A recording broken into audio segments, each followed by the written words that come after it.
पश्चिम बंगाल के सिलीगुड़ी शहर को जिला बनाने की मांग तेज। 20 जुलाई को होगी महानागरिक सभा। नमस्कार, मैं पंकज, आप सबका स्वागत है द ग्लोबली न्यूज अपडेट्स में। सिलीगुड़ी को अलग और पूर्ण जिला घोषित करने की मांग अब तेज होती जा रही है। इसी मुद्दे को लेकर के बृहत्तर सिलीगुड़ी नागरिक मंच ने सिलीगुड़ी जर्नलिस्ट क्लब में प्रेस कॉन्फ्रेंस कर अपनी मांग को विस्तार से रखा।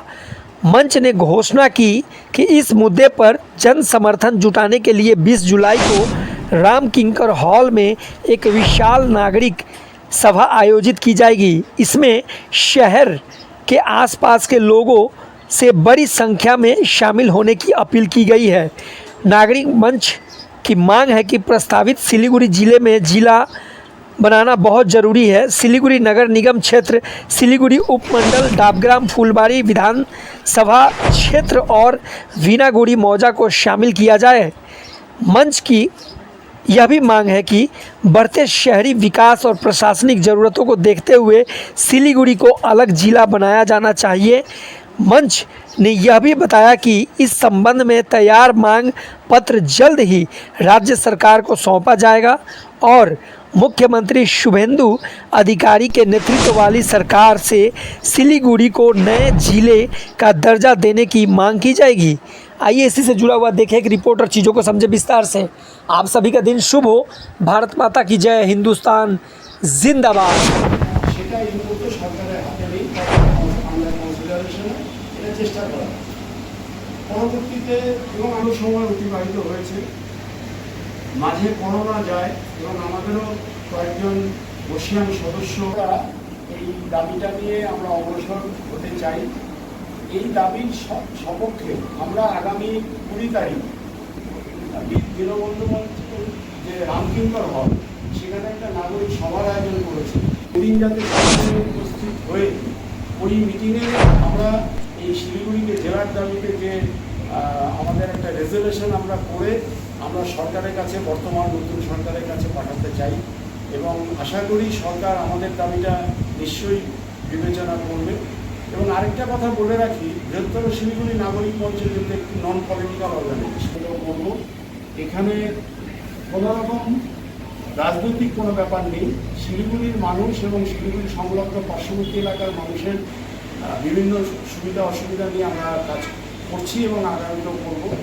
আগামী 20 তারিখ যে নাগরিক সভা, আপনাদের মাধ্যমে সবাইকে আহ্বান করছি যাতে সেই নাগরিক সভায় দলে দলে উপস্থিত হয়ে আমাদের যে দাবি শিলিগুড়ি বৃহত্তর এলাকা নিয়ে, অর্থাৎ ডাবগ্রাম মৌজা এবং বিন্নাগুড়ি মৌজা তৎসহ ভক্তিনগর থানা এবং এনজিবি থানার যে এরিয়াটা নিয়ে শিলিগুড়ি মহকুমাকে যাতে একটি জেলা হিসাবে ঘোষণা করা হয়, এই দাবিতে রেজলিউশন নিয়ে আমরা সরকারের কাছে পাঠাবো এবং আশা করি সরকার বিবেচনা করবেন। কেননা আপনারা জানেন ইতিমধ্যেই নতুন সরকারও আরও কয়েকটা জেলাও ঘোষণা করেছে। তার মানে সরকারও চাইছে যেখানে অসুবিধে, যাতায়াতের বলুন, বিভিন্ন পরিকাঠামোগত অসুবিধের কথা চিন্তা করে, মানুষের স্বার্থের কথা চিন্তা করে এবং ডোর স্টেপে সুযোগ সুবিধাগুলো পৌঁছে দেওয়ার কথা চিন্তা করে, আইনের সুবিধা ডোর স্টেপে পৌঁছে দেওয়ার কথা চিন্তা করে জেলার দাবিটা সুবিচার করবেন এবং আশা করি শিলিগুড়িকে জেলা হিসাবে ঘোষণা করবেন। এই দাবিতেই আমাদের আগামী নাগরিক সভা। আপনারা নাগরিক সভায় যারা শিলিগুড়ি মানুষকে আহ্বান করে সবাই অংশগ্রহণ করুন, এই হলো আমাদের বক্তব্য। এবং এখন যদি কেউ আমাদের মেম্বার বা আপনারা যদি কোনো প্রশ্ন করতে চান।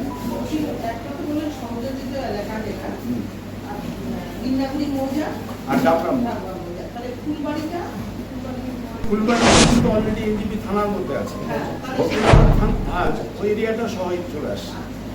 আমরা ফুলবাড়ি এলাকার মানুষেরও এর আগে আমাদের কাছে ডকুমেন্টও আছে, ওখানে আমরা পথসভা করে সই কালেকশন করেছি। ওখানকার মানুষও কিন্তু চায় যে আমরা শিলিগুড়ির সঙ্গে থাকি। আর শিলিগুড়ি মহকুমার 4টে ব্লক, ওই দিককার হচ্ছে ডাবগ্রাম মৌজা, ফুলবাড়ি মৌজা, এই বিন্নাগুড়ি মৌজা। আর থানাগতভাবে যেটা পূর্বতন রাজগঞ্জ ছিল, জানেন পরবর্তীতে ভক্তিনগর হয়, জনবিন্যাস প্রচুর বেড়ে গেছে।